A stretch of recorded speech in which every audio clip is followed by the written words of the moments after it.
How's it going, everybody? And welcome to the Music Production Podcast. I'm your host, Brian Funk, and on this show, we talk about making music and all the things that go into it. And today, I have my first repeat guest. Did you know that? No, I didn't know that. I was your first. Well, Francis Preve is our first repeat guest, the first person to be on the show twice besides me. Welcome back. How are you? Thank you. Thank you, Brian. I'm great. It's January 2nd here in Austin. I don't know when it is over every place else. It's probably January 3rd someplace. This is my first day sort of like back in the saddle. Me too. And getting ready for the NAMM show and working on a few projects because I think a lot of people know that I'm a college professor as well. So this is one of my 3 inter-semester breaks. Mm-hmm. And that's when I do a ton of sound design. I just block the time to clean the garage and make sounds. Nice. Yeah, so for anyone that's listening that doesn't know, Francis is a sound design warrior, really. I mean, probably if you own a synth or piece of hardware in your collection, Francis had his hands on it. Would you say that's fair? I mean, it seems like the time, everything.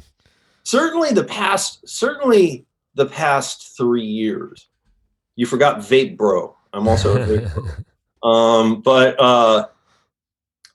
in the past 3 years, it's been super busy. Ever since I started Simple Sound, and it also like started when I kind of hung up my DJ hat and said, I'm too old for this. So now it's fun. The DJ stuff was fun, but I really wanted to move into something a little bit more deeply rewarding to me. So I got into sound design. People keep trying to lure me out and do DJ shows, but I have so many friends who are DJs, so I just give them the songs that I would play if I were still a DJ. You send them like a little USB disc or something? I'm here's the cool stuff I've heard lately. Nice. Check it out. I'm DJing vicariously. Yeah, I mean, your work is really awesome. I'm always impressed and inspired by what you do. And I think it's more and more like this is like an important job in my eyes. I mean, you're really shaping the sounds that people are using in their music. And I think that is really got to be a big part of the way the music is turning out. Wouldn't you say? I mean, do you feel that responsibility as a sound designer?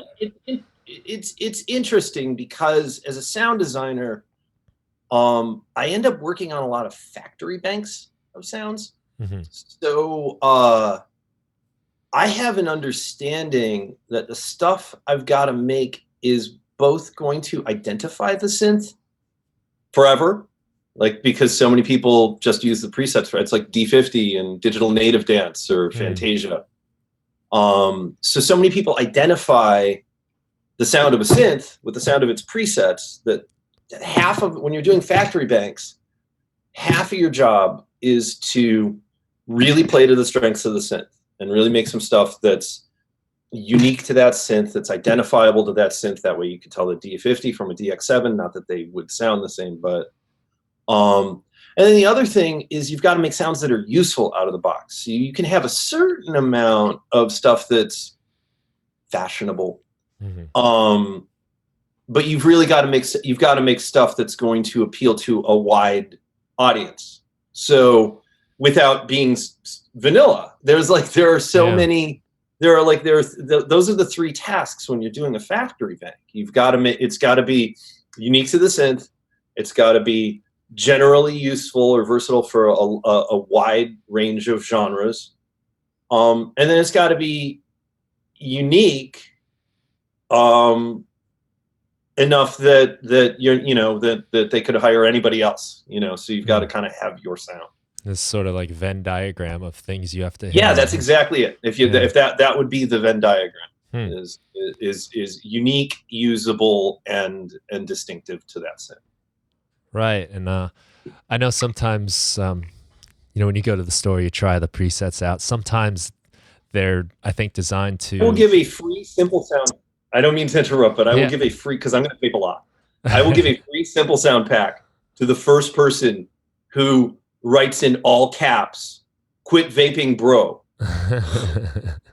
So if you're Just have to listening, prove it was you and email me, and I will do that. So let's just get all the all caps. Man, that guy is a total vape bro. Because I'm fine with the all cap stuff. I understand everybody's got to shout and get it out of their system, but. So but if you are listening to this only audio, you are missing half the show here. You're basically a nice vape display. Me sucking on a mainstream pacifier vape thing. I think I just need to finish this one off and I'll be fine.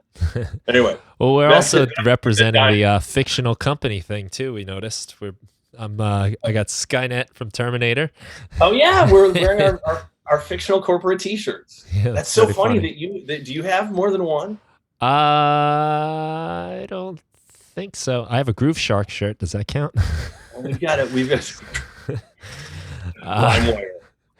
So we got. There's that. At one point in time, before I cleaned the garage, I once had many of the Web 1.0 T-shirts. No, it's you can find them every once in a while on Amazon, and when a new Marvel movie comes out, there will be a bunch of counterfeit T-shirts from whatever, like Stark Industries or something like that, right. And they'll disappear. Like, you've got to grab them like the minute the movie comes out. Go find. There was one for Ant-Man and Wasp with Pym, the Hank Pym's company. So I'm a total sci-fi nerd. So anyway, so I collect these things. Right. Well, that kind of makes sense as a synthesizer guy to be a bit of a sci-fi nerd. I think they go hand in hand. You know, they kind of feed each other. Yeah, that's pretty much why I started comic books and sci-fi. That's cool. Yeah, I have to imagine, like, what I was going to say earlier was that there's also this like kind of like you got to sell the synth at the store, so. Sometimes, you know, there's the preset where you hit the one key and the entire song starts playing. I just got an assignment, and they were, and we were going through the deliverables, and they were like, "Oh, we need some flashy sounds," and I'm like, "Don't worry, I got your flashy sounds." Right. I just said, but you can't have too many of those. Yeah, because they don't fit in tracks. They're not. Yeah, they don't like no, unless it's like you know whatever. Bad or Thriller or something like that. You know, you can't. I think it was it Beat It that started with the synclavier? I think it was Beat It that had the synclavier, and then Digital Native Dance was in another one. Yeah. There are so many iconic sounds from the 80s. I think it's simply because there were fewer synths and they were all really expensive. So these synths had an opportunity to become iconic. But with, you know, I mean, like we have iconic synths now, you know, like Serum or the stuff in Ableton, but you know, there are just so many synths out there, and each one. I had a talk. I gave a talk in October at this small audio conference, and I got a little political.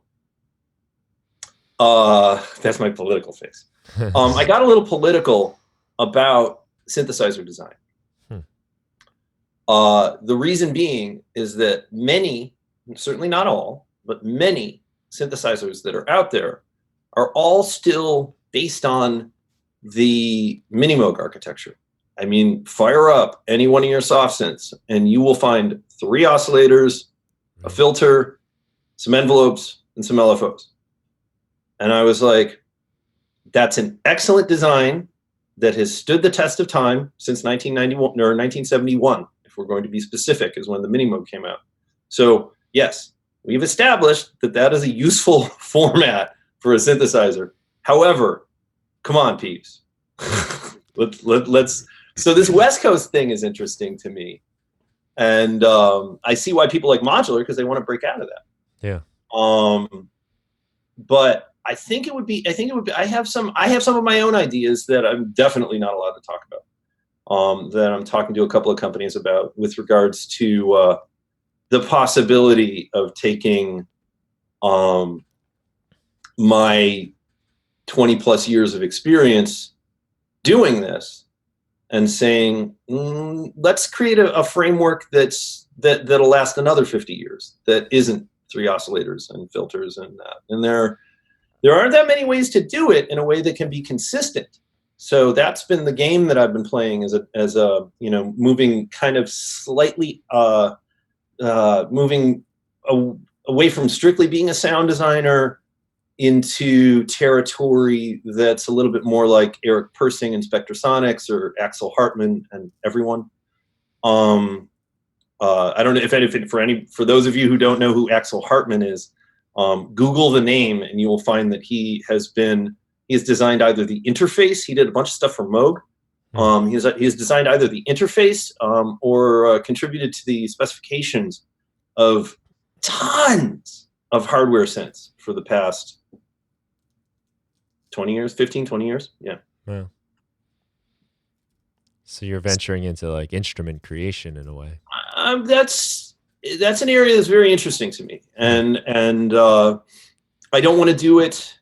And this is sort of a typical answer, but I really mean it. I don't want to do it unless I'm working with a company that's as passionate about these concepts as I am. Yeah. It's that I definitely, but I have some ideas. So if you're a software designer, hit me up. That sounds interesting. Shame we can't talk about it. Well, I mean, okay, so let's talk about, if we're gonna riff here for a minute, let's talk about some synths that I think have really gotten it right. Okay. Serum, for one, got it right. Operator, as I think anybody who is already familiar with my body of work knows that, like, Operator is like quite possibly my favorite synth of all time. That and Serum, like, those are my 2 desert island soft synths. Wow. But the thing about both of those synths is the experience. I mean, that you can do a lot. Everybody thinks of Serum as a wavetable synth, but if you dig a little deeper, the oscillators can do all these warping and mirroring things and stuff. So, there are a few synths that have really gotten it right, and those are obviously going to be the synths that inspire me. I don't want to rip them off because those synths already exist, and I'm seeing enough people rip off Serum, and that's not naming names. I think, honestly, if we're going to talk about synths that were inspired by Serum, because wavetable is all the rage, Ableton's wavetable is amazing. And I'm not just saying that because I did a bunch of design for it, and Ableton's a company I'm extremely friendly with.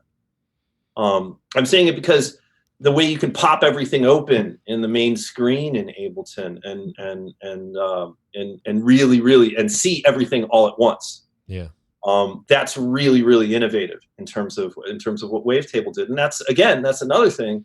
Those are the kinds of design choices that I think are really inspirational as a sound designer. So if I get a synth and everything's exactly where I expect to see it, or surprises me by putting it in a place that's, elegant or intuitive, then I'm going to get excited. So I think, I think Ableton did a great job with that. But then there's a bunch of stuff that's just sort of Me Too versions of Serum. And okay. Right. So. Well, that is a good point. I mean, the playability, right? The actual access to the parameters, and you're not diving through menus or pages, it's just there. That's so important, and I think it really does guide a lot of my own interaction with the synthesizers that I love. They're the ones that things are immediate and fun to play with and exciting without a lot of kind of searching around, digging through, and it can really take away from the experience. Absolutely. I actually got an interesting discussion with Steve Duda a few years ago, right when the Korg was releasing the Odyssey. And at the time I was reviewing it for Keyboard Magazine, and I knew Steve had used the software version of the Odyssey and had one of his own, I believe, on a bunch of stuff that he did with deadmau5 in a project called BSOD. And so I sort of got into it. I mean, like, I'm a huge Moog fan, obviously, but I'd never had to live with an Odyssey. My friends had them in studios, but living with them, and I was like, why the Odyssey is kind of technically more powerful than a Minimoog, like in terms of what it can do, because you've got the sample and hold generator, you've got the lag generator, you've got hard sync. The Minimoog didn't have hard sync. And so I couldn't, so there was always like for those of you who are new to synthesizers, or for anybody out there who's not familiar with the history of synths, when the Minimoog and the Odyssey were both out, there was one was sort of, it was sort of like a Mac and Windows kind of thing. People either loved the Odyssey or loved the Minimoog. And I was like, the Odyssey is clearly more flexible than the Minimoog. I mean, it didn't have the famous Moog filters, but it was more flexible. And Steve said the Minimoog won because the Odyssey was harder to use. And that, I guess, that's sort of the thing that you get with that level of flexibility, is more options. This is something I've been saying a lot lately about modular specifically, is that infinite possibilities equals infinite dead ends minus one. That's true. So yeah. And the thing is, there were more dead ends on the Odyssey just because of its flexibility. And the Minimoog, you could throw a chicken at it and it's going to sound great. So that must be the Mac, and the Odyssey is the Windows. yeah, right. Kind of in a way. The Odyssey is more like Linux. Yeah. Well, it's so true though. I mean, there's something to be said about a synth that kind of gets you where you need to go, and absolutely. Yeah, that's part of its character, really. And I haven't played with it, but that's what I keep hearing about the Digitone by Electron. It's like a very friendly FM kind of the Electron. Now it's interesting. There are companies. They're one of the few companies I haven't done work for, so I'm not super familiar with their product line. But all of my friends swear by them, and they all say the comparison that they use for Electron is that they're all a lot like Ableton, in that once you get into the Electron way of thinking, it's like your workflow is super streamlined, and everything it's a very smooth process. So super curious about their stuff, and I know I'd crush it if I had to do some patches for them, but can't speak from experience there. Yeah. Well, I've got the Rhythm, the first version of the analog Rhythm, and also the analog Heat, and the Rhythm is still a bit of a mystery to me. I'm not going to lie.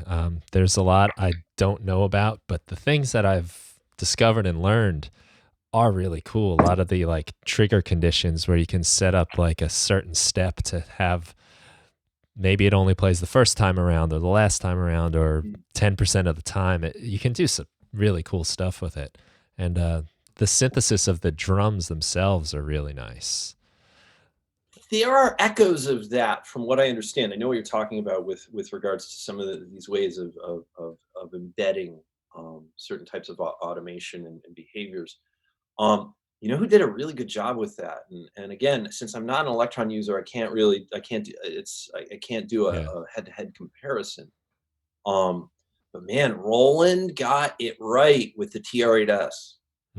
The Roland really, really, really got that drum machine right, both in terms of being iconic with the 808 and 909 type sounds, but being able to load in your own samples, and then different types of parameter automation and weird little sequencing tricks. It's a very enjoyable unit to if you're going to do hardware drum machine. Now that's the newer one? That's the slightly newer one. Yeah, it's not the green one, right? It's the one that has more. No. The green one was the original one, and the one was rainbow. Yeah. Yeah, well, that does look nice. But yeah, I could see how that is a very interesting workflow to get into and exciting to explore. But, well, it's like a lot of people are really into the just doing everything hardware, and I mean that's how I grew up. When I was cutting my teeth on synths, the idea of a soft synth, that was just unheard of. You know, I mean, I think the first soft synth I used was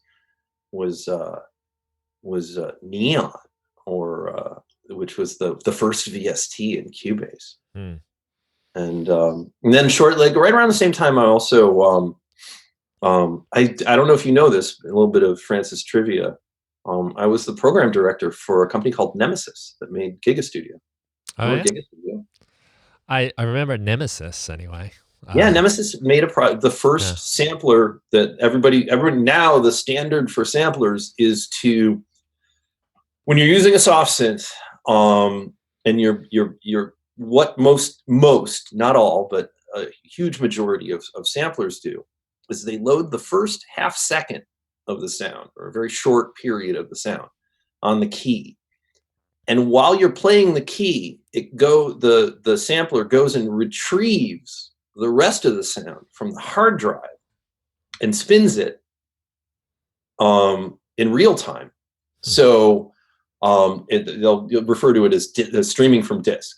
And if you want to go really deep while we're playing synth history here, it's sort of like the Mellotron, which had 7 seconds of tape under each key.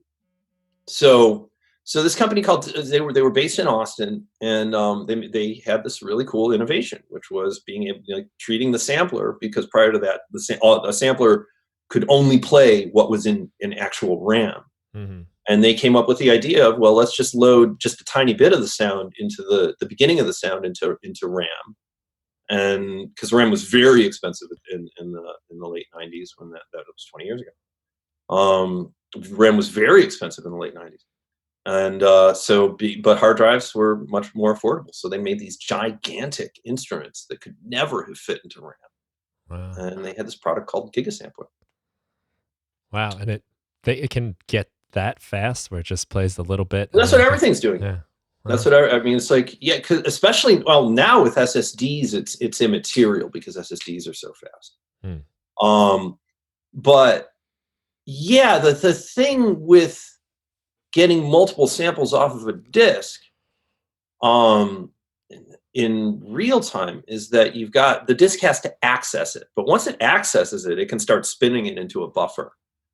And then once it starts buffering, then, I mean, like, even when Giga Studio was out, there's always a minimum required system for your computer in order for it to work, and they had pretty high specs back then.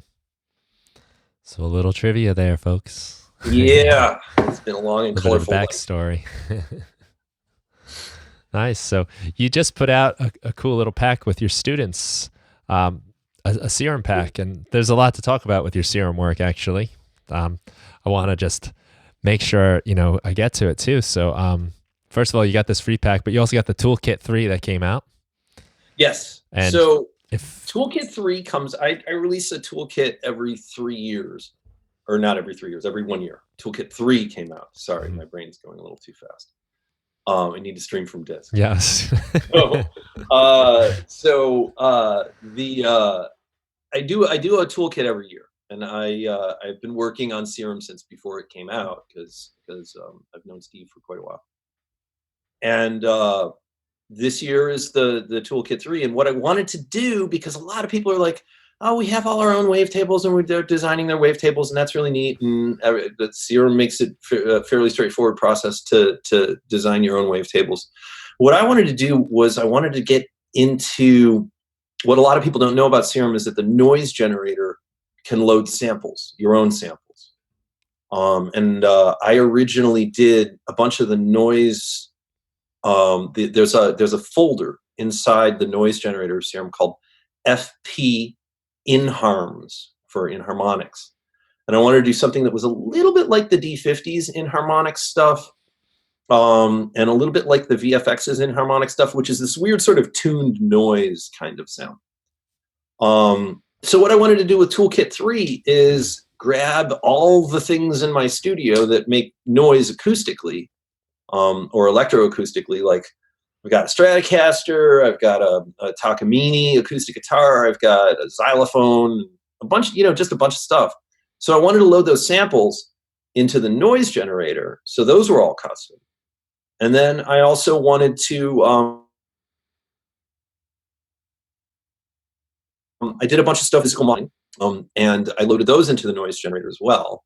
And then with the wavetables, I wanted to do a hybrid of sampling and acoustic model, acoustic or physical modeling, sampling, and actually, it's tricky to turn. I don't know if anybody's ever tried to convert an acoustic recorded sound into a wavetable, because wavetables like everything to be harmonically perfect and precise. So if you have too much inharmonic, that is to say non linear harmonic, non-bin information, it'll throw the wavetable off, and the wavetable will be kind of garbled. So I spent, oh my gosh, I spent winter break last year at this time. I spent winter break like really crafting all the wavetables and crafting all of these samples. And it took me forever to get the pack out, just because I'd get it right, and then I'd second guess myself, or I'd get an assignment from Korg, or I'd get another assignment from another client. So I'd always be at like 90% done. And the pack finally came out in December. And I teach Serum, so that's out now. So anybody who's a Serum user and wants something that's basically all new wavetables and tons of really cool samples in the noise generator. So it's kind of like a, it's like it kind of turns it into a slightly different synth. A new way of working. So that's out now. Yeah, and that, by the way, I'm sure is going to be pretty awesome. I haven't checked it out myself yet. I don't have Serum, actually. You're kind of inspiring some gear lust in me. But I know the first two packs have 9 and 10 star ratings from Music Radar. So, the results are in, folks. People like these packs. You got to check them out. Yeah, I've been the sales have been solid, and when I saw honestly, those Music Radar reviews kind of caught me off guard. I mean, I figured they'd like them. I didn't think I was going to get a bad review, but they were really. I mean, I was honored by how much they liked them. So hopefully, that's great. I mean, so. But back to another thing I want to talk about is my kids. Like I said earlier, I'm a college professor. And in my sound design class, every year I have them, one of their projects is to design patches for Serum. So because everybody has Serum, and everyone wants to learn how to use Serum and make their own sounds. So I give the kids an assignment where they have to make one bass sound, one lead sound, one pad sound, and one pluck sound. And then at the end of the semester, I open it up to the whole class, and it's all above board. I'm not making any money off of it. It's a free pack. So it's like, I have like a little form that's all legalese, letting them know that, hey, I'm giving these away. I'm not making any money off of it. I'm not pimping anybody out. And but if they want to participate and they want to know what it feels like to actually get their sounds into strangers' hands, to contribute to somebody else's music, and have that experience, I give them the option of participating in this. And some students, just are like, no, they don't feel they're ready yet, or they have whatever reasons they have to not participate. For the students who do participate, I then go through all of their patches and pick the ones that are going to reflect well on that student 2 years from now, 3 years from now, the sounds that actually are very good. And I do a pack of, it's usually like 25 sounds, 30 sounds. And I post it to my blog. And I still get hits from the pack from 2017, but the 2018 pack just went up. And if you're a Serum user and you want to hear sounds made, for a free pack of sounds made by a bunch of kids who are just getting started, and some of them are tremendously gifted. So more presets for Serum. That's so cool. And I'm going to put that in the show notes too, so people can find it nice and easy. But awesome. Thanks. Yeah. Do a direct link to the blog. Yeah, will do. And I love that, as a teacher myself, this is a great example of authentic work, where it's not just something for the class that the teacher gets and then it goes away. This is now, there's more feedback. There's more, like you said, this might be in someone's music in the future. and they might get Absolutely. to hear that. And I think crucial. I mean, it's like the interns that I take on through the school. I have various interns, and I had this one amazing intern. I think I may have even mentioned him in our last interview, Stephen yeah, Mashaka. uh-huh. And he did all the looping by hand for the Simple Sound analog collection. I mean, some people like using these sort of automated tools and all that, but I never like the loops. I'm too finicky as a sound designer. And his assignment as an intern was to go through it all. And I made sure, internships are internships. But I really, really made every effort to, and like I'm doing right now, to get his name out there. He's actually now he works in pro audio locally in Austin, and he's doing quite well for himself. He's got a band, and it's seeing the kids succeed and showing the kids that yes, you can get your stuff out there. You have to take that first step on the path after you leave the school, or Yeah. And if you just stay in your bedroom the entire time, it's not gonna happen as quickly as you just saying, look, I'm gonna put myself out there, like you were saying. Right. And I think that's something that so much education is lacking. The kind of, okay, now go out and do it, the kind of part, the let it be a real thing. Because like things get so academic and so artificial after a while because it's just this thing for the class. And, I do my Berkeley online course, and I'm always trying to encourage people to, modify the assignment if you need to work in an actual production you're doing, or if you're involved in some project, take this stuff and use that there. Let's not just have this be the thing that you submit to me, and then it's this make believe thing. I mean, same thing with like writing in my English classes too. It's like get the kids to blog.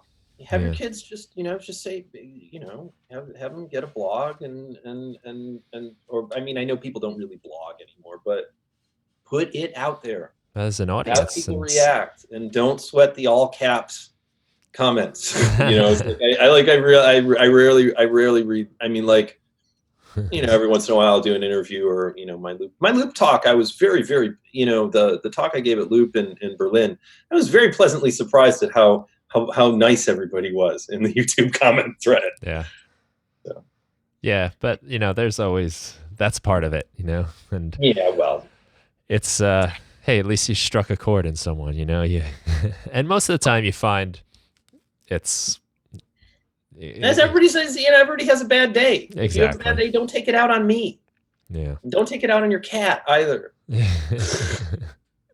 It's true, and I think it's always important to remember. I've gotten comments where I've wanted to go like kind of, oh yeah, you think you're so, kind of, and resisted that, and either not said anything and it goes away, or even sometimes people defend you, but or like approach it like, hey, I'm sorry you're so upset about this. Help me out here. Like, what can I do? And that you find generally they're not mean twice. It's pretty incredible, and sometimes actually really positive things come out of it. Or generally they're hungover the next day. I know it's like, I mean, getting online is I think it would help people to give a little thought to the fact that being online is a little bit like driving, but socially speaking. And I instituted a rule about 5 or 6 years ago where I was just like, if I've had more than 2 drinks, I am not getting on social media at all. I am not. Idea. I'm not opening my mouth. So. Yeah, that's probably a smart decision. I think there's a lot of and everybody's belligerent when they've had a couple of cocktails. I mean, it's like in Colorado, it's like I don't know, there's something about alcohol that makes people unnecessarily aggressive. Yeah. Yeah, we stand by our convictions a little stronger, and it's true. Yeah, I've never seen anyone get in a fight outside a dispensary. Yeah, different kind of attitudes are inspired. Yeah. So, this is nicotine, everybody. Go, bro. Just want to be clear. So let's see. I kind of wanted to ask you a little bit about wavetable creation.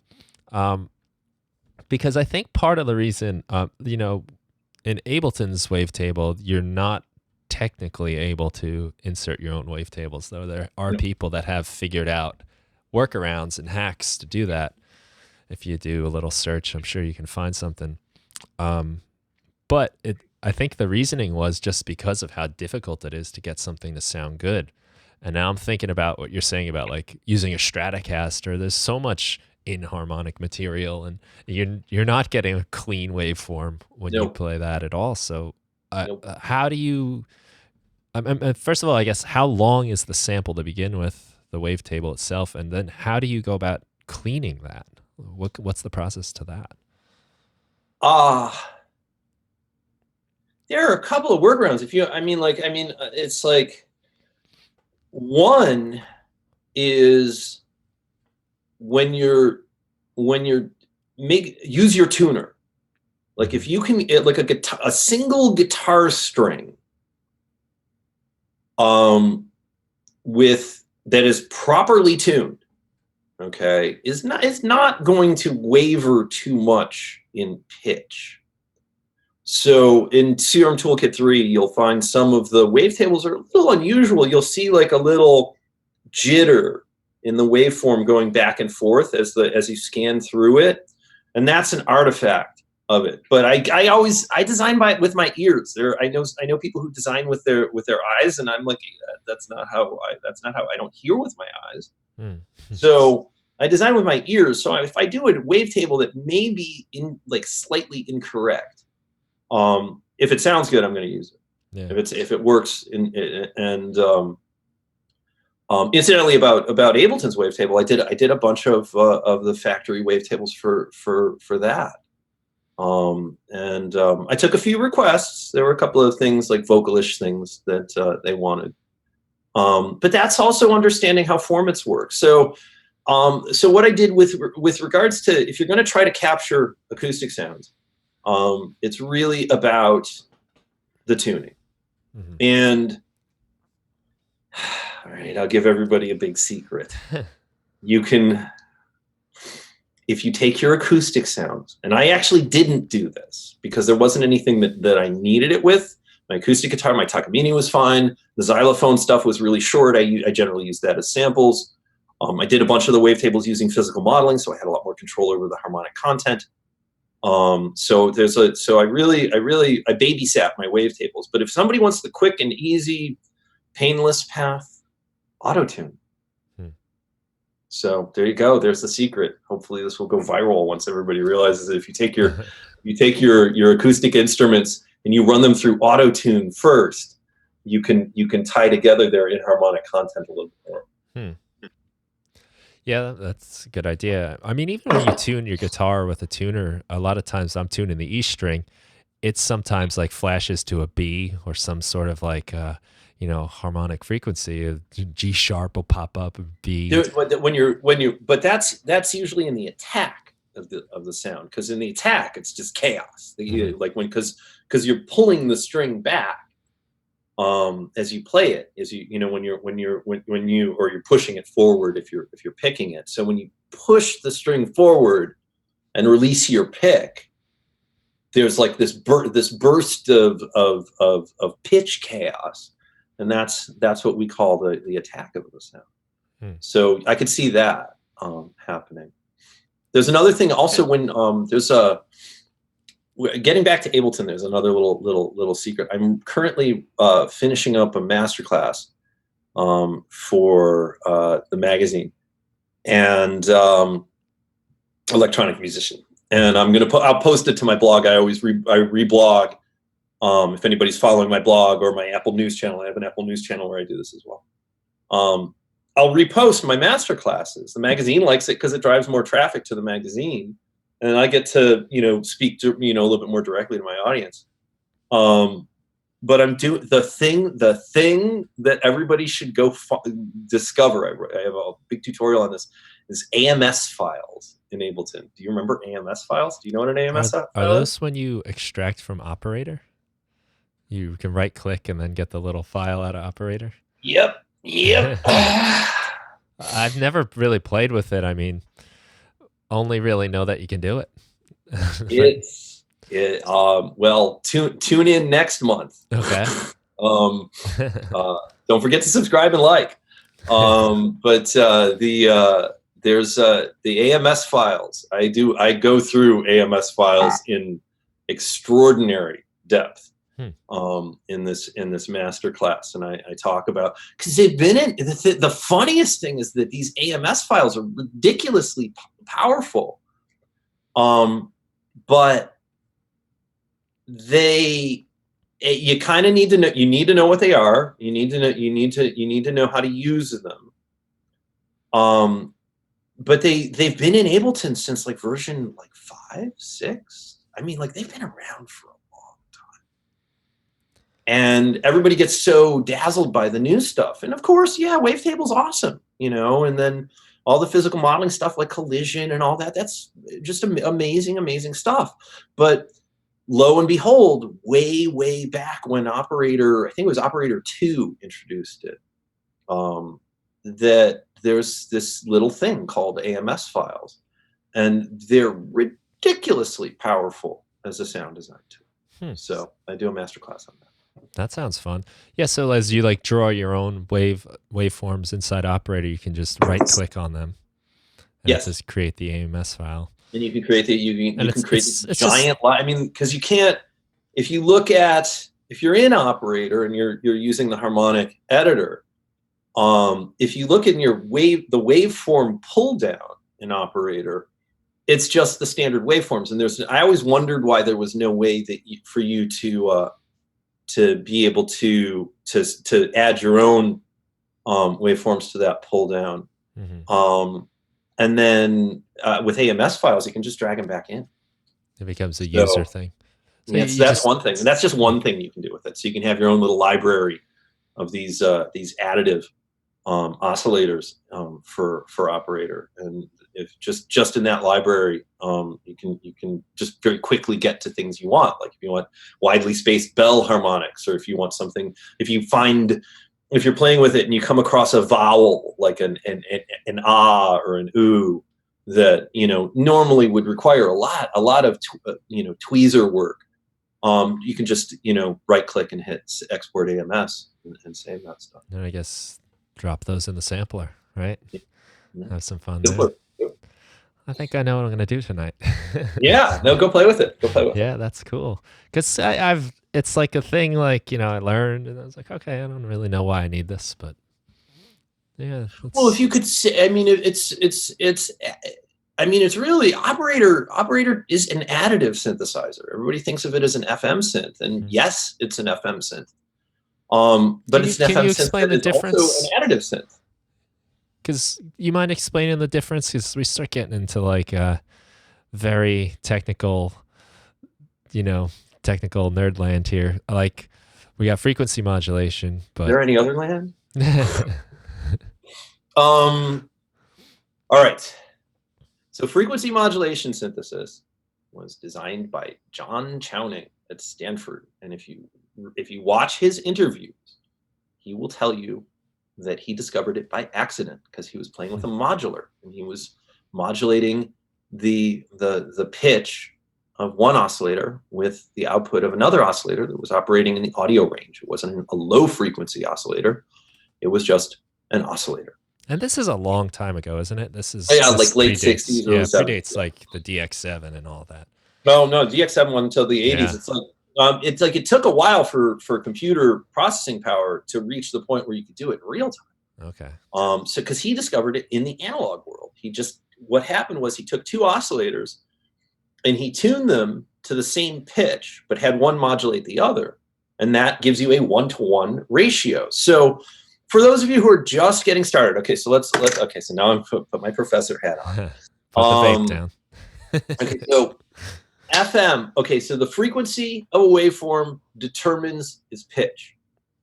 So frequency modulation literally translates to pitch modulation. And the most common form of pitch modulation on a synthesizer is vibrato. Mm-hmm. So if you take a triangle wave LFO standing for low frequency oscillator, if you take a triangle wave LFO and you apply it to the pitch of your O oscillator, you will get vibrato. So if you increase the rate of your LFO so that it's low frequency oscillator, but just an oscillator, and you modulate another oscillator, you will generate sidebands. One of the things that John Chowning discovered is in his discovery of FM synthesis is that if you tune your oscillators to one of the harmonics, that is to say, each harmonic is a linear multiple of the fundamental frequency. So if your oscillator is playing C3, the first harmonic is going to be the fundamental. That'll be harmonic 1, C3. And if you play an octave higher, C4, that'll be the second harmonic. And the third harmonic up is the G above C4. And then the fourth harmonic is 2 octaves higher. And they go on and on and on. So John, I'll just call him John, like we're buddies. John Chowning came up with this idea that if you started tuning your oscillators to exact harmonic multiples, you would generate musically interesting results. And that is FM synthesis. And Yamaha popularized that they started doing really expensive stuff in the late 70s, but really popularized it in the 80s. For, this year, which $500,000 in 70s dollars, had FM synthesis. So FM synthesis, the Yamaha democratized that with the DX7. And Ableton has a version that's sort of like a weird hybrid, because the synclavier had additive synthesis in it, which the DX7 did not have. The DX7 only did FM with sine waves. So there are elements of the synclavier in operator, and there are elements of the DX7 in operator. So that's FM synthesis. So basically, it's just really fast vibrato that's tuned in a meaningful way to whatever oscillator you're modulating. Subtractive synthesis is taking a harmonically rich waveform, like a sawtooth, or a square wave, or white noise. So you've got lots of harmonics happening in those waveforms. And then you subtract from them using your filter, like a Moog low-pass filter. Moog was like the sort of dominant low-pass filter. And every low-pass filter is sort of another company's version of the Moog low-pass concept. And what low-pass filters do is they remove high frequencies. So you take a harmonically rich waveform and you remove those frequencies with a low-pass filter. And then there are other filters like the high-pass filter. You'll find those on Roland's, or you can have a state variable filter, which can continuously morph between different filter types, and that was introduced in the Oberheim SEM in the 70s. So then the third kind that we're going to talk about, then we've got sampling and wavetable and all that stuff. Wavetable is really subtractive synthesis, but instead of sawtooths and squares, you're using these very highly customizable multidimensional waveforms, arrays of waveforms called wavetables.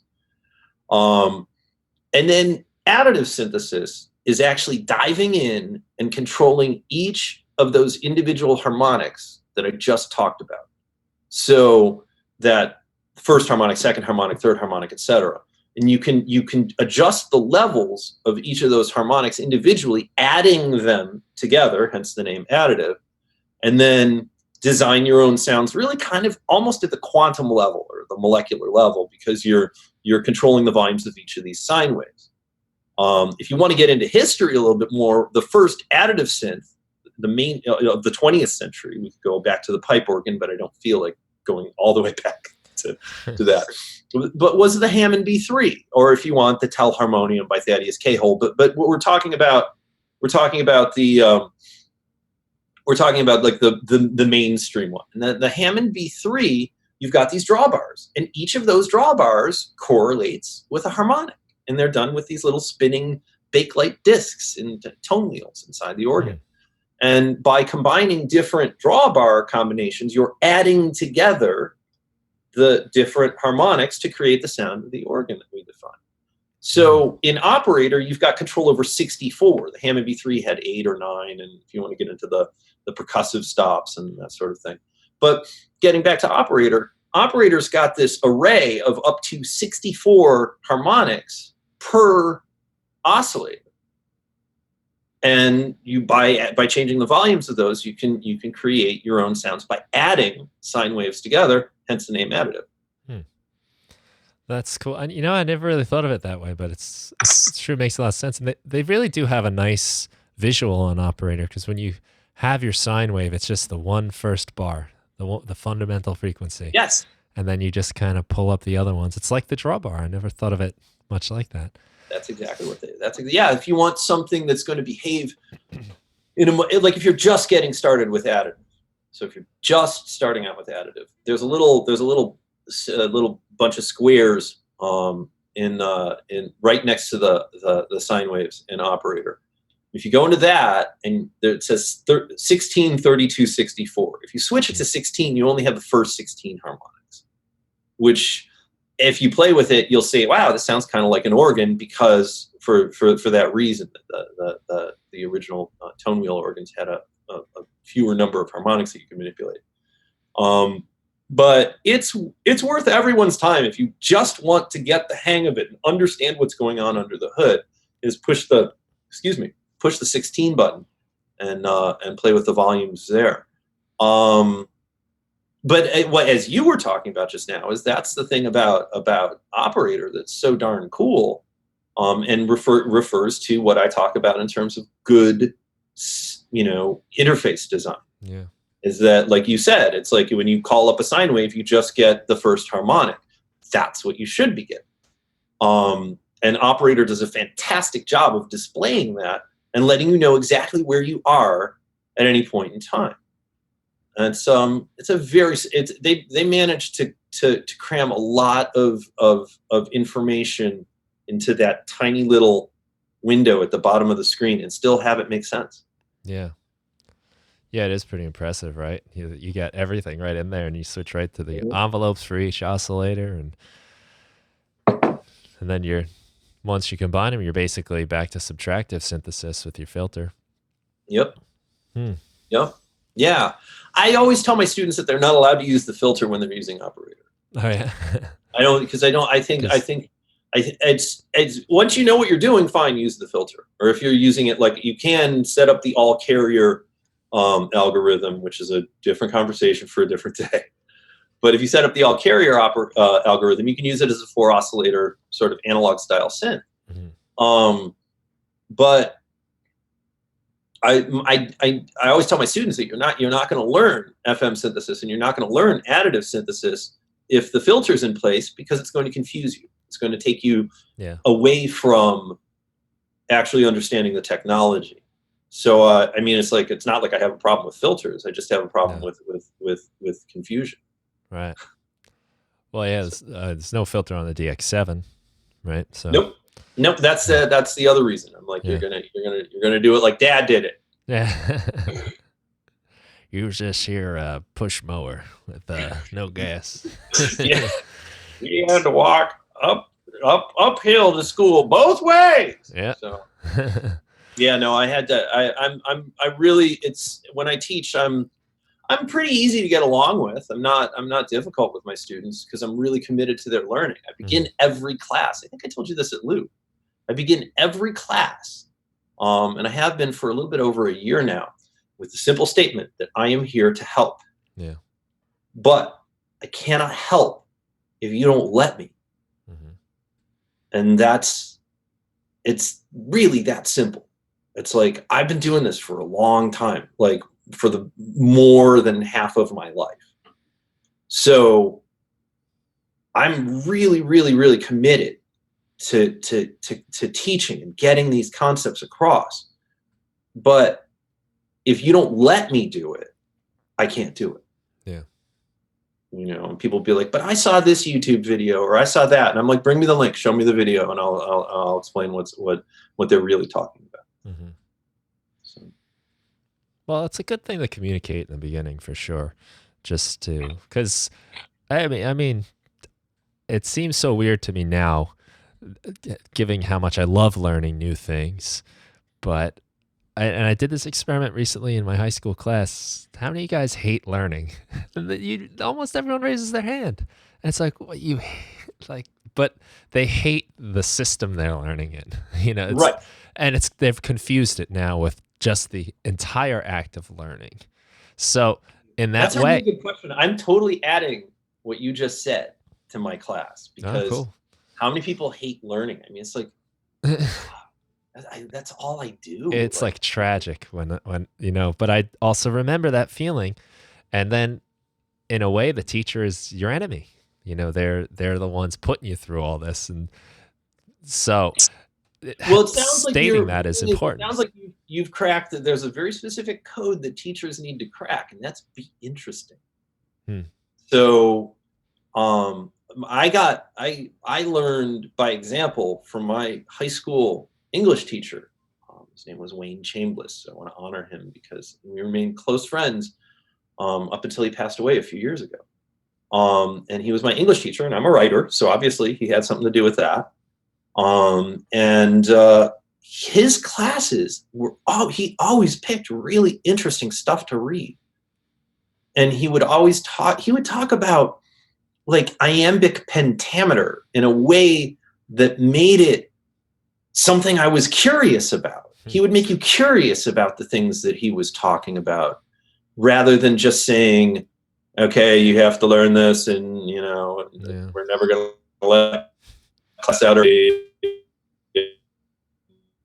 these tests are going to be complete. And he made you curious about what it was that he was getting at. And it sounds like you're trying to do that with your classes, and it's really, that's how you do it. You start getting the students to ask questions rather than just lecturing at them. Oh yeah. Oh, and it's not fun either. It's depressing because they don't want to hear it. No one likes that. But the way you talk about synthesis too is it takes me back to math in high school, where again, in math, it's a very easy subject to just be like, here's the Pythagorean theorem, a squared plus b squared equals c squared. Here's this theory, here's this, and just memorize the theory, memorize the formula. But I had a teacher that broke it down with the derivatives of the formulas. So he would say, okay, we have this formula. Let's show you how Pythagoras got this down, because he didn't fall on his head out of the sky. He figured it out. And he would start literally with like, okay, so we all know 1 + 1 is 1. I mean 2. He would start with that, like just the most basic thing, and then slowly build it. And suddenly math made sense to me in a way it never did before, because I understood how like the asking of the questions and the curiosity led to this discovery. Just much like, the FM synthesis stuff, where it was, it didn't always exist. Somebody found it. Someone figured it out. Well, there are two things, and well, there's a lot more than two things, but there are two things that you touched upon in terms of your teacher, that I try to do, and that's either make it practical, give the person a practical application of whatever it is you're teaching them. It's like, that's why word problems in math are kind of fun to fiddle with. You have 3 apples, and this person has 2 apples. It's like whatever.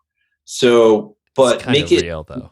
Yeah, make it real. Make it something you can actually apply to your life, number one. Or if you can't do that, find a way to make it visual. Because there's a lot of really abstract concepts, like the golden mean. If we're going to talk about Pythagoras, didn't he was the golden ratio guy, right? I don't know. Oh gosh, somebody needs to Google that and write and give us the answer in all caps. So I'll give you a pack for that. I'll give you one of my packs. There's prizes in this episode. So my battery has run out on my vape, so we're gonna be vape free for. You okay? But the thing that's the thing is make it by understanding things in a visual manner, especially geometry and trig, and I had a conversation with one of the guys at Novation at this conference that I spoke at last fall, and we were talking about the orbits of planets, and he was talking about how, because I'm not very good at math. If you throw math at me and call it math, I'm terrible at math. But if you throw math at me as like a problem in reality to be solved, I get a lot better at it. Mm-hmm. You know, I'll never be a mathematician, but at least I can comprehend it. And we were talking about the orbits of planets, and I was like, well, that's just 2 LFOs, isn't it? And he was like, well, yeah. And I was like, well, if you give it to me in LFOs, I can totally spit it back out at you. We can talk math all day if you just give me LFOs. That's a funny way to think of it. Well, it's like sine and cosine. It's like, obviously, we just talked about sine waves. You know, so there's so much stuff in trigonometry and geometry that is synthesis. Yeah. You know, so, you know, if you get, and like we talk about, I mean, like to take it a step further and translate a lot of stuff that people don't like to think about or don't want to learn about. If you look at envelopes, you know, we've got these, everybody likes the decays that have exponential curves. Right. Yeah. You know, no one wants a linear curve, a linear decay. They want an exponential decay. So all of a sudden you're learning about exponential terms and exponential geometry by just thinking about the fact that you like this envelope better than that envelope. Yeah, there's a lot of concepts that have come up since I started. I wasn't playing around with synthesizers in high school or the first year or two of college when I still had to take a math class. But yeah, a lot of these concepts, exponential curves and sine waves, and they've become so much more interesting to me now that I would probably sit through a math lesson and be like, "Oh, cool," you know, because I've made the connection now. Where it was just so abstract as a high school student, it was not in my world to think of these things.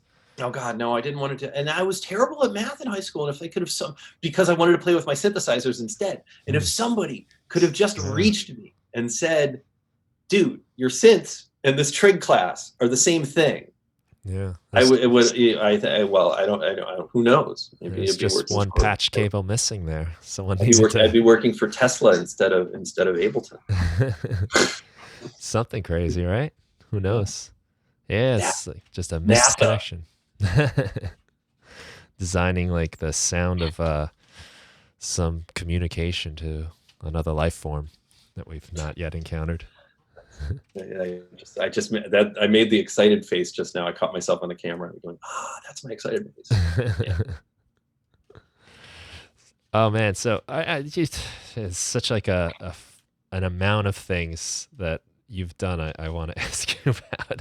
I mean, what is it like for you? Like a Joe Rogan podcast that's like 3 hours long. Well, I just, what's it like when, because you did a lot of the presets for the Prophet X, for instance, right? Yeah. Like the factory stuff. Yeah. So there's like a day, I imagine, when you get a call or an email and it's like, we got this new insanely awesome groundbreaking synth that we want to send to you to do some work on. Because you're not just doing this because you're getting paid to do it, obviously. Like you are excited and you love it, and this is all I want to do. I explain to people that this is what I would do as a hobby. This is what I would do in my spare time. And I always tell people to approach their career like that, approach their music like it, do the thing that you want to do. But back to the Prophet. Well, what's that like when you get that contact and we want to show you something? The Prophet actually has a fun story behind it. There was because of the fact that I'm very meticulous about honoring my NDAs, non-disclosure. An NDA is a non-disclosure agreement. Yeah. And whenever you get a new product that has not been announced and has not been released, you are not allowed to talk about it. And the reason I keep getting gigs is because I know how to keep my mouth shut. Mm-hmm. So And the same reasons there are a couple of towels over some things in this room right now during this interview. So it was at last year's NAMM show, and Dave, who I've known for a very long time, just because I've just being in the industry, always reviewing, new products and that sort of thing. And when he would come to South by Southwest, he'd come to the parties that my label would throw, and that was always a super honor. And I will, to this day, always. There was one party where it was like I got him his VIP booth and all that. I made all the arrangements with the club, and it was like all my friends were like, "Who's that older guy over there?" I'm like, "That's Dave Smith." And they'd be like, "Ah!" So that was fun. But anyway, so Dave and I have a long-standing sort of friendship, and he was like, "Do you want it?" We're showing the profit. Well, they didn't say what it was. We're showing something privately off-site, and we know that you'll keep your mouth shut. Do you want to take a look at it? And so I went, and I was like, "Oh, the Prophet X! Oh my gosh, it's amazing!" And I kept my mouth shut. But then Dave was like showing me some stuff it can do, and I was like, "Oh, does that mean it can also do this?" And then I was it happens, but I get so excited. Yeah. So I was like, "Dave, does that mean you can take a sample and use that for amplitude modulation on this sine wave over there?" And he was like, "That's an idea." So, it was like, and then when Dave, there is no feeling as a sound designer than when Dave Smith says, "That's a great idea. How soon can you start?"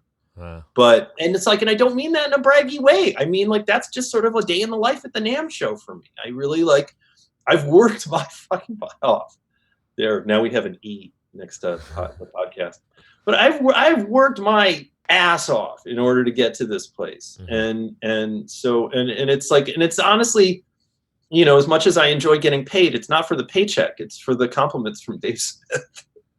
Yeah, that's the stuff that lights my fire. Yeah, that's like, to have someone like that want you to check out his new project, and this is in our world, right, of like synthesizer sound design, like that's Babe Ruth, that's like Michael Jordan coming at you. So it's like Einstein coming over and asking you to check out this proof for relativity. But the thing is, again, for anybody out there who's thinking about becoming a sound designer and doing this in the in the big leagues, you have to respect your NDAs. You can't, like, if a company tells you a secret, if you blow it once, you'll never get another secret. That's all you have to keep in the back of your head. Is that if someone tells you a secret and you blow it, you will never learn another secret again. And secrets are, that's part of the work. Part of the work is being a responsible adult who knows how to respect privacy. There. Well, that's got to be harder and harder in this day and age too. There's that, I don't know if you saw this, I don't know if you don't want to talk about it, we'll edit it out or something, but there was this like new APC Akai thing that's all over the internet today. I saw it today, yeah. And there's another thing that we will, let's just not say, we will speak in really vague terms. There was another leak about an unnamed, undescribed product like 2 weeks ago.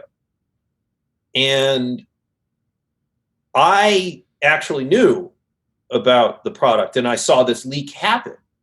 And I was like, man, since we're swearing now, what a shitty thing to do. You can beat me out if you want. It's a terrible thing to do. It's like, for anybody who's had siblings, you don't tell your sibling what they're getting for Christmas. That's just not, it's not cool to your sibling. It's not cool to Santa. Don't do that. It's like being surprised is fun. That's like one of the few pleasures left in life is a pleasant surprise. Right. So anyway, so I'm passionate about that. I'm as you can tell, I'm really passionate about people respecting other people's privacy, their intellectual property, what their livelihood, all of that. Yeah. But as far as that leak that happened earlier today, we don't have to bleep it out. I mean, it's been leaked. I don't know when you're running the show, but it's been leaked. Mm. I I wish they hadn't done it, and it really does messes with companies in the same way that piracy as a sound designer, when I'm releasing a pack on Simple Sound and people just share it with their friends and that sort of thing. It's like, I put a lot of work into that, man. At least send me a buck.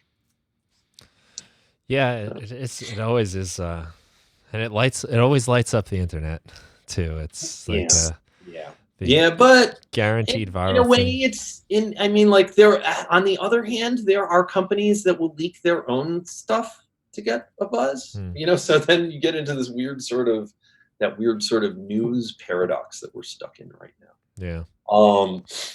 But yeah. But speaking of, actually, this is a good tie-in for a little bit more self-promotion, is because of the fact that I've had a certain degree of piracy. I got an email, a nice one, from a customer who said, "You give so much free stuff out, but your packs are $20. I'd like to be able to tip you, like via PayPal or something like that. Why don't you make a few really inexpensive packs so that people who appreciate the work, the stuff you're giving away, but can't afford or don't need, my immaculate SH101 pack or whatever. Why don't you just do like a couple of things for like $2 or $3 or $5, so that someone can at least throw you a bone if they're feeling guilty about pirating your shit, or they've used your Prince drum pack or whatever. Why not make like something super affordable so somebody can just like throw you a little bit of cash?" And I'm like, that's a really good idea. Yeah. So I'm gonna send that person the packs when they're done, because that person gave me the idea, and that idea is valuable. But what I am going to do, and probably, I guess, like February, maybe early March, sometime after the big NAMM storm passes, I've got 3 tiny little, I'm calling them micro packs, and they're going to be stuff that you hadn't, that you maybe hadn't thought to do or don't have the experience to do. And because I'm a teacher, I'm gonna tie it in with some of the lessons that I have on my blog, so that people can go, hey, not just here's the pack, but here's how I made the pack. Yeah. So so if you want to do it yourself, it's like the difference between baking a cake from scratch and going and buying the Betty Crocker mix. So you can buy the pack, read the tutorial, and then see however it is I did it, and hopefully learn something. Yeah, I like that idea a lot. And it's something I'm like kind of tossing around in my own head. So like, it's always been important to me to, if I am going to sell something, to keep it like at a reasonable price where people can actually get it, Right. because I think of myself and like how I am with making purchases. And it's, sometimes like $15, like you do that enough times and now you're spending some decent money. Well, that's one of the things that I'm very nervous about with all of this app subscription stuff that I'm seeing, because if every company wants you to subscribe to their software, how Yeah. much money do they think you make a month? Right. Because if you've got like Adobe Creative Cloud and Microsoft Office and whatever, all of these different apps, and we'll leave all the music stuff out of it so I don't piss off any clients. But there are, you've got all of these subscriptions, and then it's like with streaming, it's like you have to give your You've got your spot, your Netflix subscription, your Spotify, or your Apple Music. Maybe you've got Hulu. I mean, it's not like a cable bill where you're paying like $80 a month and you've got everything available. And even that, then how do people get paid? Hmm. So I think that this whole subscription app thing, especially, and you see it the most in iOS. Yeah. I mean, I have a weather app in iOS, and all of a sudden they want me to pay them $1 a month so that I can check the weather radar. I'm like, nah. And I just bookmarked my local my local TV station, Hmm. and that it's just like I don't see how the app subscription thing, especially with people who are pinched for $1 and trying to figure out how they're gonna pay their rent. Yeah. I don't see how that's infinitely expandable. Yeah. The app thing is tricky, right? Especially because I think, in to see the other side of it too, like developers are sort of expected to put an app out and support it forever. The $3 app, like so many, there's so many like great synthesizer apps, right? That Right. you buy once and then, the general expectation is that it's supported forever Well, no, and no, it's no, no, no, updated no. and There's no, because we've sort of, I think we've solved that with the software industry. In that, if you buy Ableton Live 9 and then Ableton Live 9 and Live 10 comes out, that's a different product. And Mhm. if you've already bought 9, then you get 10 at a discount. If you haven't bought 9 and 10 comes out, you pay. That's a separate purchase. So I saw one company. It's called Magellan. I'm pretty sure.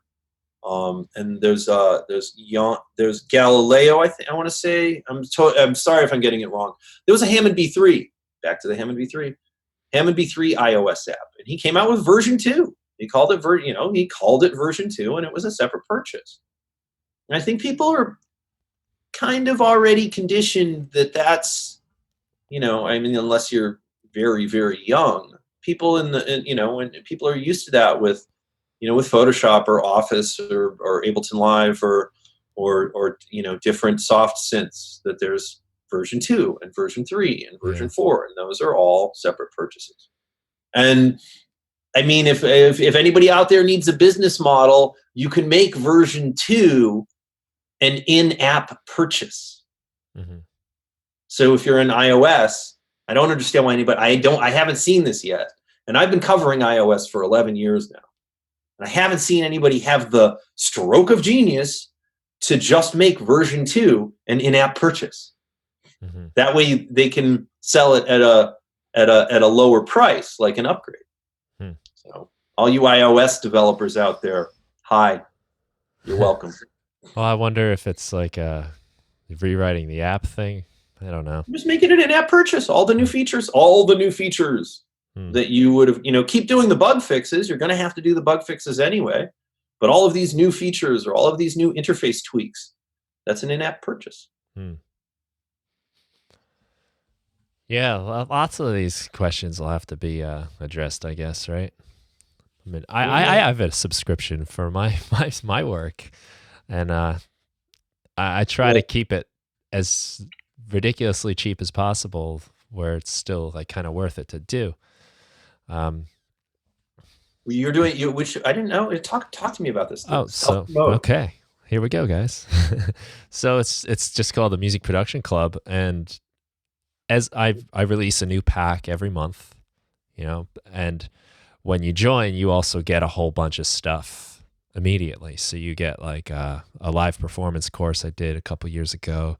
You get a couple packs, um, and a bunch of things. Basically, you get a whole bunch of stuff to download, all Ableton Live stuff, and then every month it's $6. You get the new thing that usually goes on sale for about $10 or $15. Huh. So, I mean, it's been really cool. What platform are you using? I use Gumroad. Come on.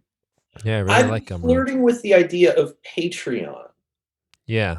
You think? Do you think people would be into that? I mean, Well, some people are doing really well with Patreon. Um, I like, know Adam Neely's doing great with Patreon, and yeah, good for Adam Neely because I love his work. yeah, But it's like Cuckoo also. getting the exposure. I guess we'll just have to do another podcast if I do a Patreon. But um, Well, I started one with the podcast. When I started the podcast, I was like, I'll do a Patreon for the podcast, oh, and I I didn't push it, and all I really ever did was put it in the show notes. There were a few very generous people that offered a few bucks, but I it was another thing I had to do, another another maintain, site to maintain, and I wasn't getting it didn't seem worth it, and I figured I'm already selling stuff, so if you want to support me, buy something, and you'll get something. well, But I'm sure I don't blame Patreon for that. I think that was just my own thing. It wasn't prepared I to think really. if you're going to do any sort of subscription service, you really have to commit to a platform and then Yeah, promote. And it's like I understand the don't forget to hit subscribe and like. I understand that. yeah, But at one point in time I was thinking it would be nice to be a little bit more appreciated tangibly with regards to my things, but I didn't want to have. I like the idea of a tip jar if you can do it without sounding without coming off like you're begging. And yeah, I think nowadays people are a little bit more understanding of the fact that I'm not rich. I still have to pay my mortgage. I'm not, it's like I'm not driving my Lambo down the street, and it's like this isn't putting gas in my Lambo. This is actually putting food in my mouth or paying my electric bill. yeah, I've had, it's like some months when you're independent, when you're self-employed. I mean, yes, I'm a college professor, but I'm part-time. You're a teacher as well. That's a certain amount of your income, but that's a different portion of your income than you putting your heart and soul into sound design or teaching people the craft of music production. That's extra credit. hmm And I've been trying to figure out a tasteful way of letting people know I'm not a millionaire. It's like there's a it's I don't know. Money is such an awkward topic all the time. yeah, So, yeah. but I'm not I a hear you. millionaire. Buy my stuff. If you like what I'm saying, go buy something. Yeah, that's kind of been the approach I feel most comfortable with, where it's you're going to get something of value out of it. Yeah. Um, and I don't mind that too much. But yeah, as far as like the Patreon thing went, I just didn't really support that, and I'm pretty deep with the Gumroad world. With all I've the never even stuff I heard of do. it. Yeah, it's a really cool site. I have a podcast coming out with the founder. Actually, what a great conversation we had, and he's a writer and a painter, and he built it because he needed something for his work. So and I compared it to him, kind of like it's like when the club owner is also in a band too. So Right. there's like that understanding of both sides. Yeah. So I really like the company a lot, and it's a way I can do that without having to just, like you said, feel like a beggar. But maybe, Yeah, it's like I mean, it's just finding that delicate way of of of letting people know that, hey, I'm not independently wealthy. I'm not a trust fund kid. I do this because I love it, and I share it because I love it. yeah, There are some sound designers, we shall leave names out of it, who are really stingy with what they're doing, or they're concealing with what they're doing. Um, there are a million different ways to conceal what you're doing. So I'm not gonna call anybody out, but I will say it's just it's in my blood because I it's not just because I'm a college professor and I lean towards that and that's my personality. It's that in a way, now we're gonna get deep and metaphysical and turns into a therapy session. But uh I'm doing this as a favor to my 15-year-old self Hmm. because I didn't have anybody, because I didn't, the internet wasn't available. I didn't have a million YouTube channels, with a million tutorials on it. I had to pick up a magazine, pick up a book, put it next to my synth, and figure it out. Yeah. And it's one of those things where, it's like, I want to make it a little bit easier for people who do want to learn, for them to learn. Hmm. And it's the, when I, just if I really stop and think about it, it's me sort of doing it for my younger self, even though my younger self is now me. Yeah. I don't know if that makes any sense. I feel that when I teach sometimes. I think it makes a lot of sense, and it also pays tribute to the places you did learn it from too, and you're passing that on, and it is almost hard to remember what that was really like, how Oh, I difficult it remember was. vividly. Yeah. I remember vividly because of the fact that oh, now we're going to get awkward, but I'll do it in one sentence. I was bullied in high school. So I remember it vividly because I would come home and synthesizers were my outlet. Synthesizers were, but I, turned, people were doing the equivalent of, yelling at me in all caps. Mhm. That my outlet was like, I'm going to go home and I'm going to figure this filter out, and it's going to make me, and I'll feel some sort of sense of satisfaction and accomplishment that way. Mhm. So that's why I'm always staying after class helping kids out with different concepts and stuff like that, even though I'm like off the clock, because I'm doing it for my younger self. Yeah, well, stuff like that. I mean, sometimes that's like all you got when you're a kid. I mean, Yeah, yeah, yeah, I yeah. I think probably most people go through some rough patches, and I can remember, retreating to like drawing, or as I started to get into music, as to learning the guitar. I would say probably the tougher times for me were a little before I got into music, but um, like drawing was like that was a whole other world I could go into, and Yeah, it was yeah. so great to learn things. And like you said, it wasn't YouTube, so if I could learn something in my art class from my art teachers, or I had like a little book, how to draw comics the Marvel way, like that would get Were me you were through. you a comic book fan too? Oh yeah, I used to have my own characters and little stuff. Especially me and one of my friends, we had these like characters that would interact through our different comic books. That's But awesome. it I was so still actually important.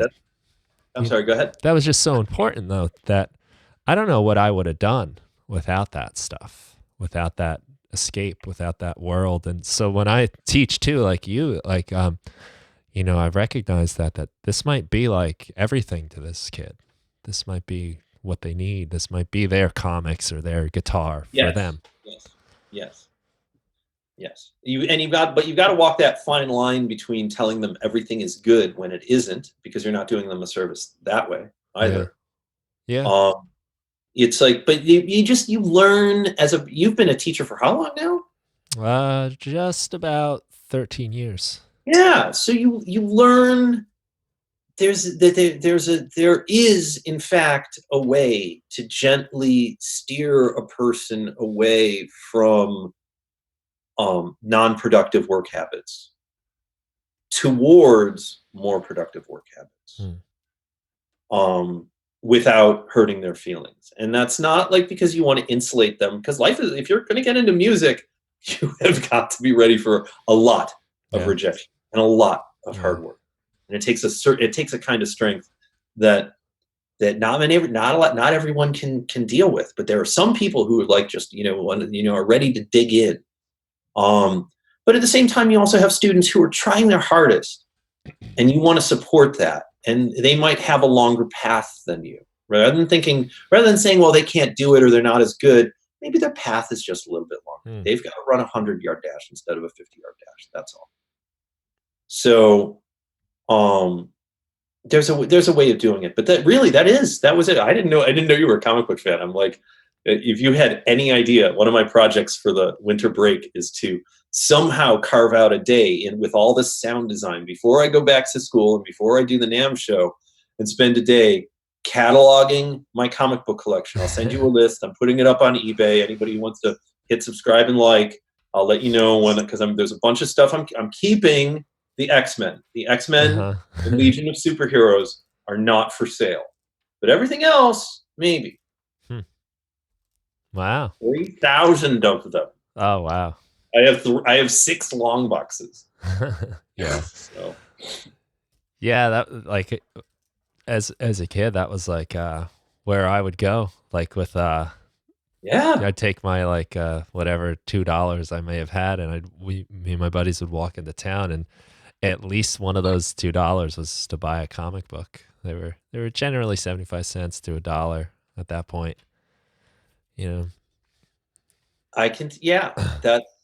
Yeah. Well, oh gosh, I remember when they were way cheaper, but I don't want to give that away. But I actually have. Okay, now we're totally. I can see a bunch of people turning the podcast off now. But for those of you who are sticking around, we're about to talk about who our favorite superheroes were. Who's your favorite superhero? I always liked Spider-Man. Really? Yeah, I you know what it was, especially I was very into the artwork. Some of the artists that were drawing Spider-Man at the time when I was reading them, I just loved. There were like it was Todd McFarlane, Eric Larson. They were I just loved their style, the way they could make him look. He would be in all these like crazy weird positions and still look normal.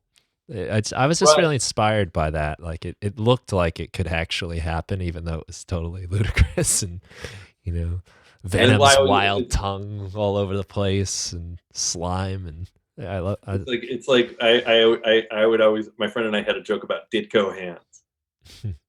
Doctor Strange always had Ditko hands. The Steve Ditko. There's actually, if you Google DITKO hands, Ditko hands, you will find there's like an entire Tumblr or something style, yeah, devoted to the fact that the hands in Steve Ditko's stories were always in these impossible configurations of fingers. So I swung both ways. I was DC and Marvel. So I was like, the X-Men were like on my Marvel side, and of course, Iron Man, Spider-Man, and that sort of thing. I was more casual about that. But on the DC side, man, it was all Green Lantern and Batman. Yeah. I bought myself my favorite gemstone is Peridot because it is the same color as the Green Lantern ring. Nice. So I was never into the Green Lantern for whatever. I don't know. Just you draw your line in the sand as a kid. Well, yeah, no. I like. Well, like Green Lantern on one hand is sort of like, oh yeah, the guy with the magic ring. But the thing about Green Lantern, and this ties in with my music career, I'll bring this up to when I get in this conversation with other musicians. Green Lantern's power was that the ring wouldn't work unless he had sufficient willpower. Uh-huh. And that is in the back of my head. Even now, even at this ripe old age. I'm always thinking that whatever it is, this thing that I'm doing, this programming the Prophet X, or doing sound design for Serum, or any really challenging task requires willpower. Mm-hmm. And so I summon the Green Lantern vibe, and I use my willpower to get through it. Do you know who Grant Morrison is? Big fan of that. Are you a fan of Grant Morrison? I don't know who that is now. Ooh, you should look up Grant Morrison. Uh-huh. Well, see, I like that kind of stuff, like you mentioned, like the willpower. I didn't know that about Green Lantern even until just 1 minute ago. But that kind of stuff is like these like metaphors that are kind of buried inside, Batman with his past and he's avenging it, and just even Spider-Man, like the great power comes great responsibility. Well, it's like a lot of like really cool stuff buried in there. Shout out to I guess Stan Lee. Moment of silence, yeah. Yeah. But that's the thing is like, I think the reason all these well, nowadays, since we can't, leaving certain things out of it, we don't have heroes anymore. And that's, I think if we're going to get like deep and philosophical, is I think that's one of the reasons that these superhero movies are so popular, is because they finally give us archetypes to look up to. We can look at these heroes who are overcoming things like, like Spider-Man and with great power and all that. And these heroes are triumphing over adversity. I just watched Black Panther again last night. What an amazing movie! Yeah. So anyway, now we are totally off the rails. We haven't mentioned that. We are like, everybody's tuned out. It's just me and you now. So there's a couple people like, yes, finally. but, or calling us out because we don't know what we're talking about enough. That's always part of the comic world. Where's my caps lock? But I don't know, that there's like a lot of parallels still. Like I think some of these lessons, what makes, from the comics and stuff, what makes it so good is it does apply to life. It does apply to making music and, like you said, programming. Like there's a lot of overcoming and facing adversity, and like you said in the music world, like it's mostly, I mean, if you're lucky, it's rejection. It's mostly like non-attention even. Oh my God. Yeah, no, that's like that. Well, that's again, that's the thing, is there are some people who, that's why there are trolls on the internet. They just want attention. Yeah. And any kind of attention will do. And, we certainly see that elsewhere in the news. There's people who just want attention. Yeah. And I don't know. It's like, that's why I got the camera. I was good. I wanted to be a little bit more self-reliant in terms of needing approval. So I get in my camper van and I drive away. Yeah, I almost brought that up when we were talking about this is not being self-made millionaires. So I feel free to edit it down. This is the bonus feature or something, right? The director's cut. Direct. Yeah, I'm fine with that. I'm fine with you doing the director's cut. Okay, so let's bring it back in. Bring it back to how you're not a self-made millionaire. You got the hashtag VanLife thing going. Looks like you're having a lot of fun, like hitting the road, and you bring like small setups with you. It seems, right? Yes, Tell us about it. I have. There's so much portable stuff out there. Mm-hmm. Like I've got all right. So there's my iPad, because I have like every iOS everything. And Korg does an amazing job with iOS. Yeah. Amazing. And I mean, and not because I'm one of their sound designers. It's like I always say, in order for me to do a good job on a project, I have to like the product. And I do a lot of work for Korg because they make a lot of really cool products that I enjoy. So it's easy to work for them. So I always have my iPad, and it's packed with the Korg stuff. And again, in terms of hardware, there aren't a lot of companies. You can't bring your Euro rack in the van. I guess you could, but impractical at best. So I use the Korg Volcas periodically. I've got like here. Hang on, let's do some gear porn for the kids out in TV land. Okay. Cover your eyes. All right. Are you ready? Hang on. There we go. Oh, cool. This is the Blip case, which is made by CDM, yeah. And then it's loaded with Korg Volcas, and it looks like a tiny little Anvil briefcase. Yeah. That's nice. 4 Volcas, right? Yeah, so it's 4 Volcas. And I grab that, and if I'm feeling particularly ambitious, I keep flirting with the idea of there's a local festival that's kind of like a baby Burning Man in Austin. And maybe this year I'll bring the camper van and do like a live performance. Nice. But yeah, so I bring that and I put it in the camper van, and the camper van, I spent 10, 15 years wanting one, because a friend of mine had one and I saw it and I was like, this is absolutely amazing. I must have one. but they're expensive, so I had to save up. And then I actually committed to the idea of buying one last year because I saw the way this VanLife thing was going, and I realized that there was like my window of opportunity of being able to afford one was closing. So I realized that the only way I was going to be able to afford one was by buying something that maybe was a little bit out of my price range while it was still kind of in my price range. Right, before it blew up too much. Pardon me? Yeah. Now they're like, it's like I have an actual Volkswagen full camper.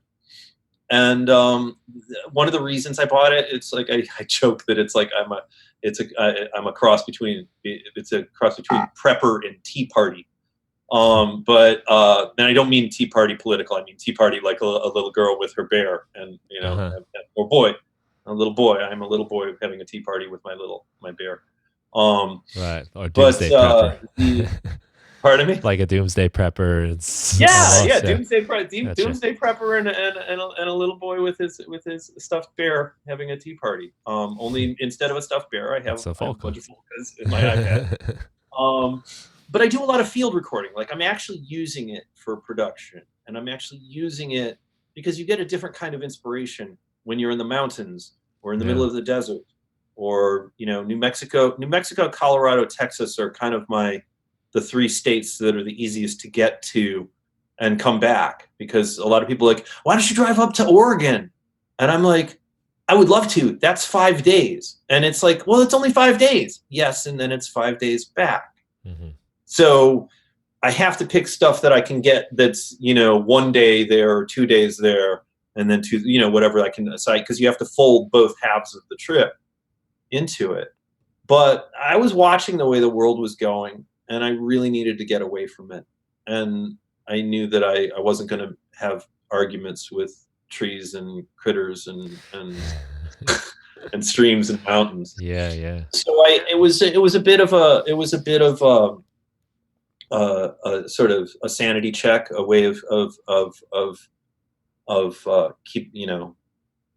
keeping myself sane in the current climate.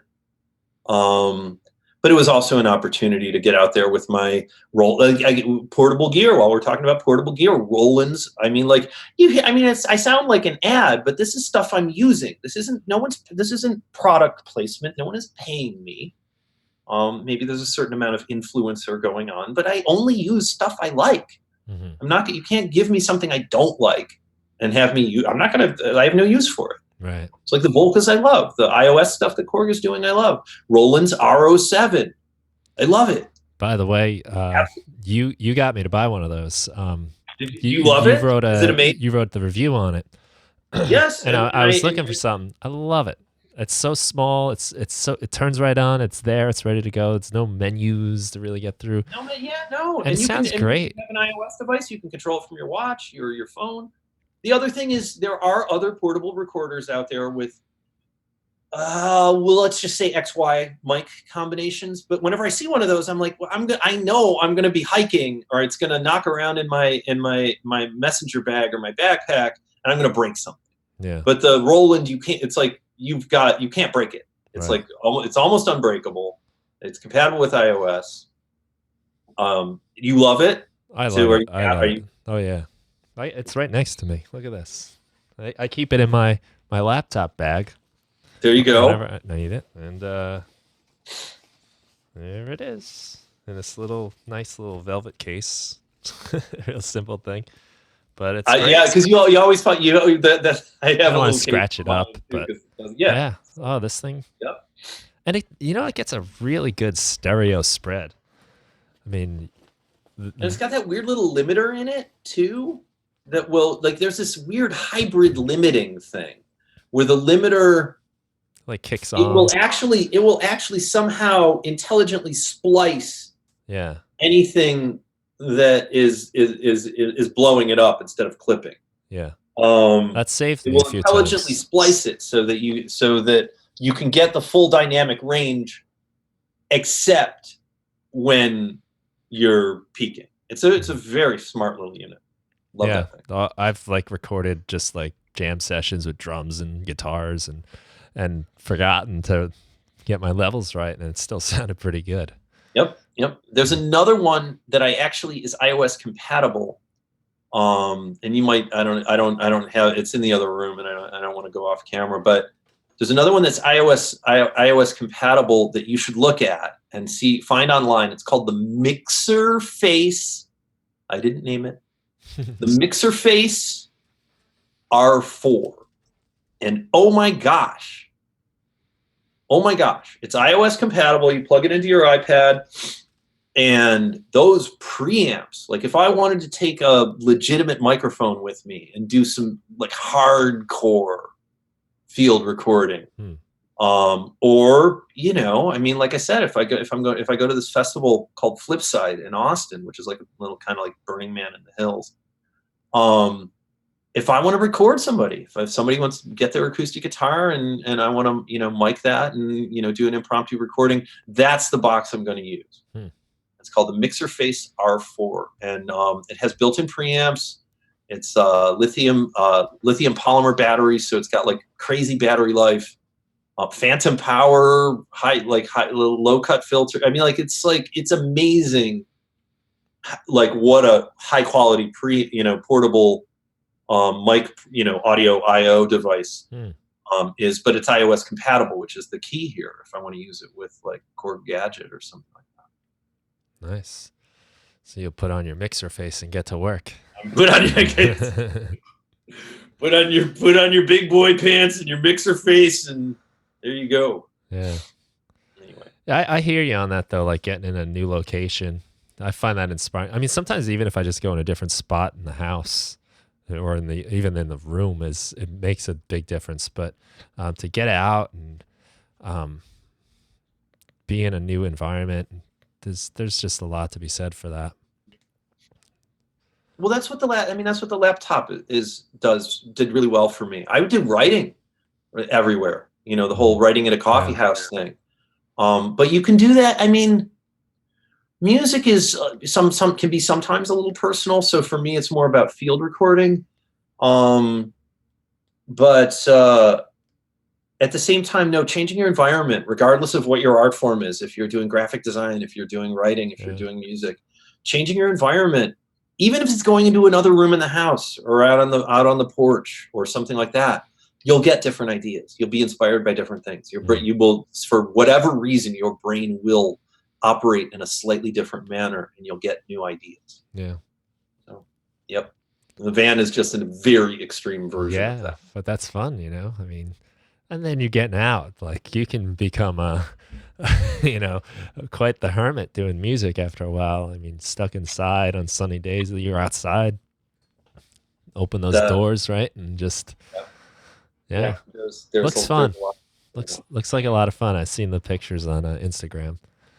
Looks like so follow me on Instagram, and I was doing really techie stuff on Instagram for a while, and then I just realized that there are other guys out there who like just crush it with the studio stuff and the production stuff on Instagram. And I mean, I don't know anybody else who's like a mobile recording studio musician in their hashtag VanLife.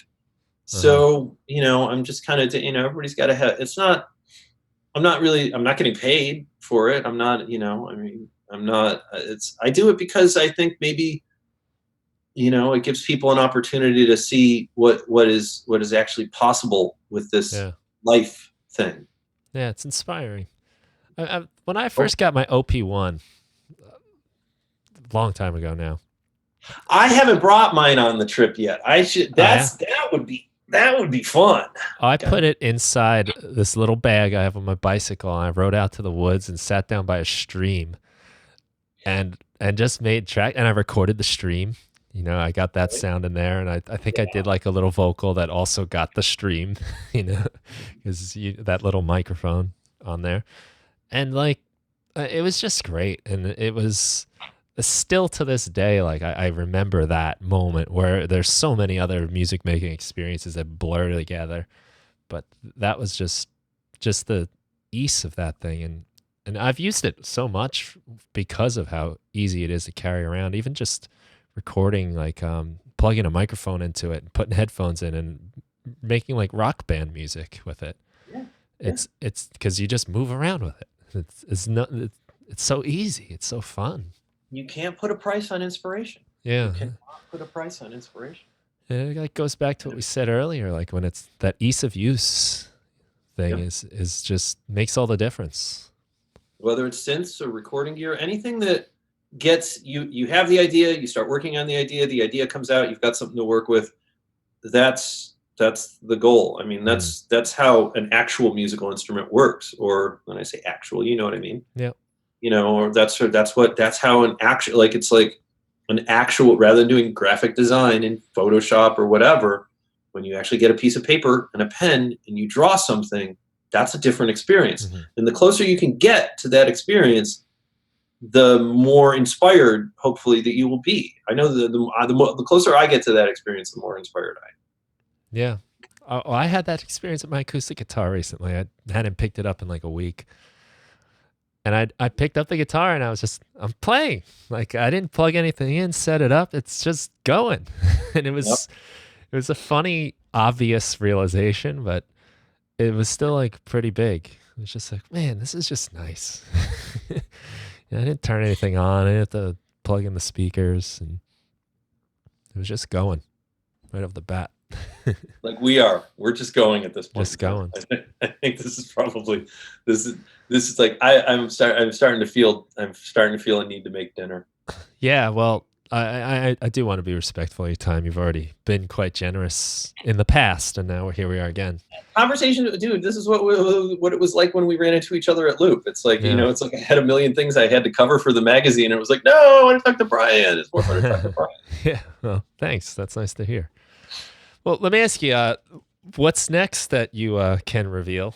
And we want to respect those NDAs and all, but what is next? You're going to NAMM, well, right? I'll know. Yeah, I'll know. I'm going to the NAMM show for the annual pilgrimage to Anaheim, and I will hang out with all of my old buddies in the industry, and some of them will show me things in back rooms and off-site that are. I know that sounds really, really seedy, but no, I'm talking about synthesizers, everybody. So NAMM is when you connect with everybody and say, hey, what do you got in your product pipeline for this year? And you see the new things and you go, wow. But there isn't that much new at NAMM because to get off target. A lot of people are releasing stuff in the fall now. People don't necessarily just release it at NAMM. They'll show it at NAMM. They won't release it at NAMM. Yeah. So I'm going to NAMM. I'm already in talks with 2 different clients. One is a brand new company. So there's really, you wouldn't, even if I told you their name, you wouldn't recognize it. But I like the people who work at the company. So I'm interested in doing that. I like working with, it's like I worked with Ableton before Ableton was, not before Ableton, but in the very early days, because I like the feel of a new company or the feel of a company that is still innovating, like Korg does. They've been around for a while. Ableton is obviously still innovating. But I worked on Serum before Serum even came out. I did the factory banks for it. I was part of the team that did the factory banks, but I worked on it before it came out. So I like that. Like I'll catch something that's like, nice, and it's not like being part of an insider thing. It's just some stuff that's just really fresh and hasn't been done before. So I'm in talks with that. Man, after this past year, in 2018, I didn't get to work on Simple Sound once. Not once. I didn't get to do a single Simple Sound release or product. And I've got a lot of stuff that I've been working on that I don't want to talk about because I'm under NDA. So, but one of the things that is coming is the affordable packs. So I'm going to be doing that. Because I worked on, you've seen the list of everything I did this year. It was a lot of stuff. Yeah. And as a result, I wasn't able to work on any of my own stuff. So right now, during this little window that I've got, I'm working on a new pack for Serum for Steve. That's coming out probably Q2 of next year. And I'm working on the really affordable stuff for Simple Sound. So the people who want to throw me a couple of bucks because they like what I'm doing, they can, and they'll get something for it, like you were saying, which is really kind of the crux of it. So I'm working on that. Um, there are some ongoing clients. If you look at my resume, it's not like there will never be another product from any of those ongoing clients. So I will very likely work on products for clients that I have established relationships with. Sorry to be so vague. I would, if you'd asked me this, if you'd asked me this in February 2018, I would have had to be equally vague, even though I was working on, the Prophet at the time, or the Korg stuff at the time.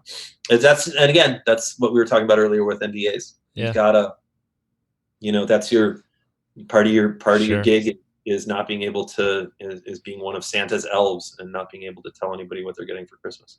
Yeah.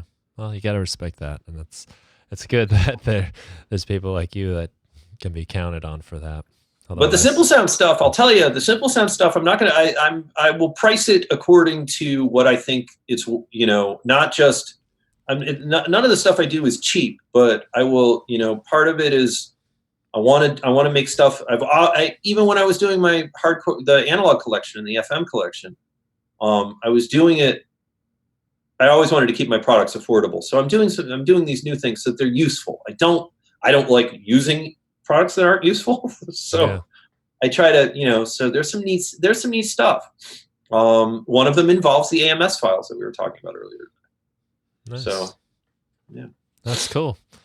Yeah, I'm excited to play around with those a little more now that we talked about them. Yeah, it's fun. No, you can burn a weekend just playing with AMS files, because it's like one idea will lead to another idea will lead to another idea. And there's still so much you can do with Ableton without having to roll up your sleeves and learn Max for Live. Yeah, that's true. Just a matter of being something else. It's like there's so much creativity. It's almost like, if you really stop and think about it, it's like there are some baby modular kind of functionalities, at least in terms of and certainly when you start throwing in Max for Live LFOs and so on and so forth, there's a lot. Yeah, I agree. I never get bored. No. I haven't been bored in a long time, that's for sure. No. The Lego factor is high.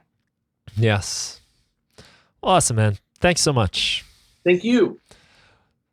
And let's meet again in a year. Yeah, sounds good. I'm sure I'll have good stories.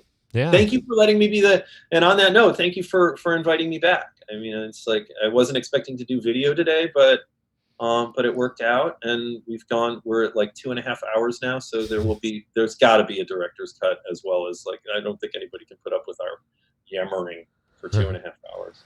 Well, this will be a test. So we'll send people to francisprev.com. Yes, francisprev.com. Anywhere else in particular? Simple Sound with a Y, yeah. With a Y. Well, you said you can do you're going to do links with. Yeah, I got a whole bunch of stuff and some notes to add to the mix as well. So, cool. Yeah. Well, we'll say our goodbyes to everybody, and then we'll wrap it up. But thanks so much for coming again, and thanks for sharing all of that stuff. Lots of great thoughts, good synthesizer history, and some fun tips for us all to play with. Yeah. In the future. Thank you again for making the time. And hey, everybody out there, don't forget to hit that caps lock button before you comment. It really makes a difference. It does. You can feel it a little more. Yeah, exactly. All right, everyone. All right, everybody. Thanks for listening. All right. And take care. Later.